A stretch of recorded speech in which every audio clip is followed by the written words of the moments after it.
अस्सलामुअलैकुम स्टूडेंट्स, मैं हूं डॉक्टर हबीबुर रहमान और आप देख रहे हैं क्वेटा टीवी।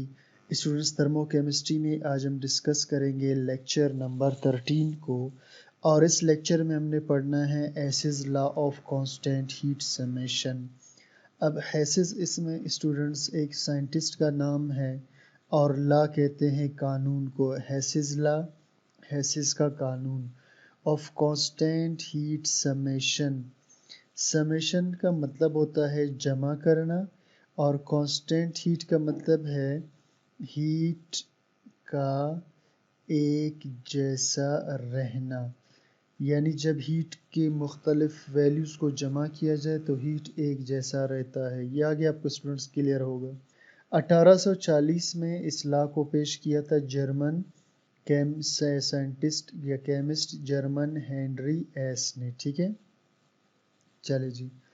तो हेसिस लॉ स्टेट्स दैट, हेसिस लॉ बताता है the enthalpy change during chemical reaction is same, के हरारती तब्दीली किसी केमिकल रिएक्शन में सेम होती है whether reaction takes place in one step, चाहे वो रिएक्शन होता हो एक स्टेप में और इन सीरीज ऑफ स्टेप या बहुत से स्टेप्स में। क्या मतलब हुआ स्टूडेंट्स, इधर आप इसको समझें। देखिए, फ़र्ज़ करते हैं ए हमारे पास एक रिएक्टेंट है, सही। इस रिएक्टेंट को जब हम रिएक्शन को स्टार्ट करेंगे तो ये रिएक्टेंट बदलेगा बी के अंदर और बी है प्रोडक्ट, सही। यानी ए रिएक्टेंट था जो कन्वर्ट हुआ बी प्रोडक्ट के अंदर। अब स्टूडेंट्स, ये ए से बी जो प्रोडक्ट बना एक स्टेप के अंदर बना। सॉरी, इसको मैं ले लेता हूँ डी, सही है। आपको समझाने के लिए सिर्फ इसको डी ले लेते हैं। यानी ए कन्वर्ट हुआ किसके अंदर, डी के अंदर, ठीक है। और ये एक ही स्टेप था। इस दौरान जो हरारत में तब्दीली आएगी उसे हम बोलेंगे डेल्टा एच। यानी ए से डी की तरफ जाती हुई रिएक्शन या तो हीट को जज्ब करेगा या हीट को खारिज करेगा। दोनों सूरतों में हम इसे चेंज ऑफ हीट बोलेंगे।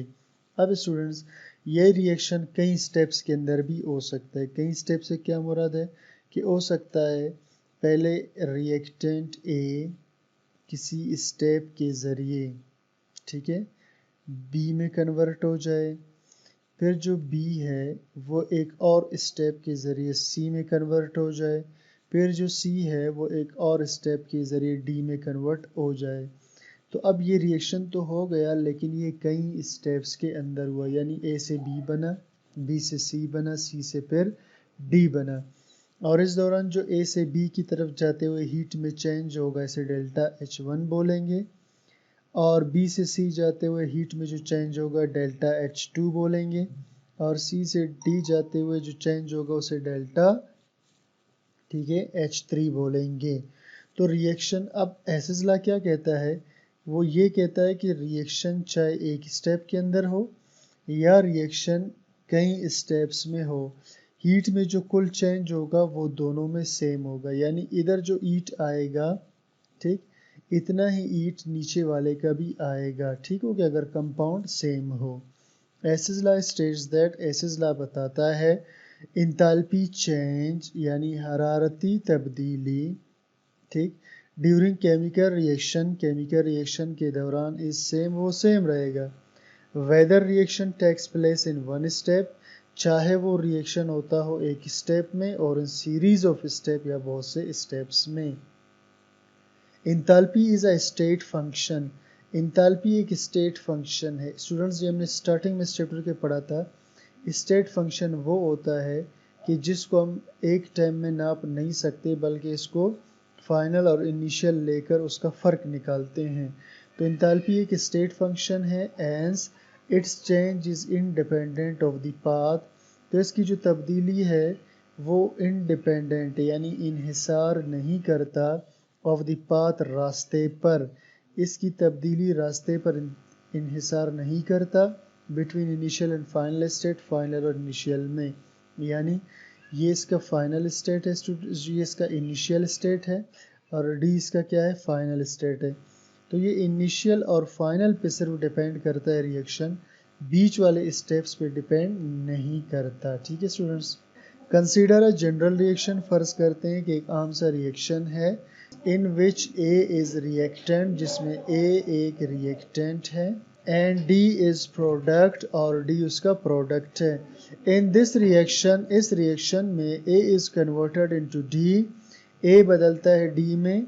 नंबर 1 बाय डायरेक्ट, यानी ये पहला वाला हुआ जिसे हम डायरेक्ट मेथड बोलेंगे, एंड इनडायरेक्ट मेथड, और ये दूसरा वाला इनडायरेक्ट मेथड है। In a multi step reaction, multi step reaction में, यानी ये जो नीचे वाला है, B and C are intermediate states, B और सी इसके दरमियाने स्टेट्स हैं, बीच वाले स्टेट्स हैं। According to Hess's law, Hess's law के मुताबिक enthalpy change for the overall reaction is equal, हरारत की तब्दीली ओवरऑल यानी पूरे रिएक्शन के लिए सेम है, इसकी बात कर रहे हैं स्टूडेंट्स, ठीक है। Enthalpy change for overall reaction is equal, ये बराबर है to the sum of the enthalpy changes, मजमूए के इंथैल्पी चेंजेस के, of the individual step, individual steps का, in a multi step reaction, multi step reaction में। यानी इस स्टेप में जो चेंज हुआ इसको जमा करेंगे इस स्टेप में और इसे जमा करेंगे इस स्टेप में। तो जब तीनों स्टेप्स के चेंजेस को जमा करेंगे मल्टी स्टेप रिएक्शन में, तो फिर इंथैल्पी का चेंज सेम होगा जैसा कि ऊपर वाले में था। तो इसे हम यूँ भी लिख सकते हैं कि जो कुल इंथैल्पी चेंज है वो बराबर है delta H1 plus delta H2 plus delta H3 के।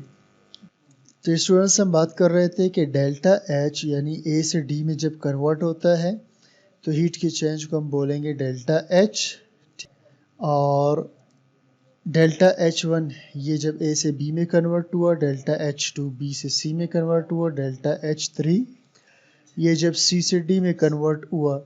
अब इस तीनों कन्वर्जन को जमा करेंगे तो किसके बराबर होगा, डेल्टा H के। एप्लीकेशंस ऑफ हेसेस लॉ, इस्तेमालात हेसेस लॉ के। Enthalpy change of methane, ethyne जिसे C2H2 कहते हैं, carbon monoxide, benzene, ethyl alcohol ETC can not be calculated directly, इनमें से किसी की भी हरारती तब्दीली को डायरेक्ट मालूम नहीं कर सकते, ठीक हो गया जी। दे आर डिटरमाइंड, बल्कि इन्हें मालूम करते हैं indirectly by using Hess's law, indirectly Hess's law के ज़रिए। एग्जाम्पल है जी formation of carbon dioxide. Formation of carbon dioxide takes place by two methods, carbon dioxide दो तरीके से बन सकता है। एक तरीका तो ये है कि कार्बन ऑक्सीजन के साथ मिलेगा और बनाएगा कार्बन डाइऑक्साइड। इस दौरान जो हरारती तब्दीली होगी वो होगी -393.5 किलो जॉल पर मोल।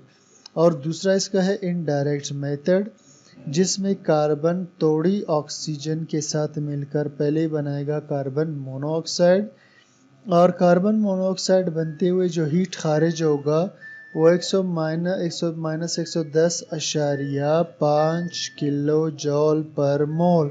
और उसके बाद क्या होगा स्टूडेंट्स, ये जो कार्बन मोनोऑक्साइड बनाता ये फिर मज़ीद तोड़े ऑक्सीजन के साथ मिल करके कार्बन डाइऑक्साइड बनाएगा, और इस दौरान जो इंथैल्पी चेंज होगा वो होगा -283.0 या -283 किलो जॉल पर मोल। अब स्टूडेंट्स क्या करेंगे, अगर हम इस दोनों हीट को जमा कर दें तो दोनों हीट को जमा करने पर हमें पता चलता है कि इंथैल्पी चेंज -393.5 किलो जॉल पर मोल था, यानी ये वही हीट था जो इस डायरेक्ट मेथड के अंदर आया। तो enthalpy change remain same, enthalpy change same रहता है whether the reaction takes place by one और सेवरल स्टेप्स, चाहे रिएक्शन एक या ज़्यादा स्टेप्स में हो। Formation of sodium carbonate, sodium carbonate का बनना, it takes place by two methods, दो तरीके से हो सकता है। पहला तरीका ये स्टूडेंट्स के दो सोडियम हाइड्रोक्साइड के मॉलिक्यूल जब कार्बन डाइऑक्साइड के साथ मिलेंगे तो बनाएंगे सोडियम कार्बोनेट और साथ में पानी बनेगा, और इस दौरान स्टूडेंट्स जो हरारती तब्दीली होगी वो होगी -89.08 किलो जॉल पर मोल, यानी इतना हीट खारिज होगा। और इनडायरेक्ट तरीके में पहले सोडियम हाइड्रोक्साइड मिलेगा एक कार्बन डाइऑक्साइड के साथ, और बनेगा सोडियम बाई कार्बोनेट, इसे कहते हैं स्टूडेंट सोडियम बाई कार्बोनेट। तो ये डेल्टा H1 यानी पहला हीट का चेंज है जो -48.06 किलो जॉल पर मोल है। अब सेकंड स्टेप में स्टूडेंट्स ये जो सोडियम बाई कार्बोनेट बना था ये दोबारा मिलेगा एक सोडियम हाइड्रो ऑक्साइड के मॉलिक्यूल से। तो इस दौरान स्टूडेंट्स क्या होगा कि इसमें से यानी ये वाला H और ये OH दोनों पानी बनकर निकल जाएंगे तो बाकी बनेगा Na2CO3। अब डेल्टा H2 यानी दूसरी दफ़ा जो हीट में चेंज हुआ वो हुआ फिर -41.02 किलोजोल पर मोल। अब स्टूडेंट्स इस दोनों हीट को जब हम जमा करते हैं, इस दोनों का जब समीशन करते हैं तो ये आता है -89.08 किलोजोल पर मोल। तो ये वही हीट है स्टूडेंट्स जो हमारे पास डायरेक्ट मेथड में आया था। तो इंथैल्पी चेंज सेम रहता है चाहे हम एक स्टेप से होकर जाएं कहीं चाहे कई स्टेप्स में। तो स्टूडेंट्स ये था आज का लेक्चर, उम्मीद करता हूँ आपको समझ में आ गया है। कोई चीज़ क्लियर ना हो कमेंट सेक्शन में ज़रूर बता दीजिए और चैनल को सब्सक्राइब लाइक शेयर कीजिए। Thank you for watching.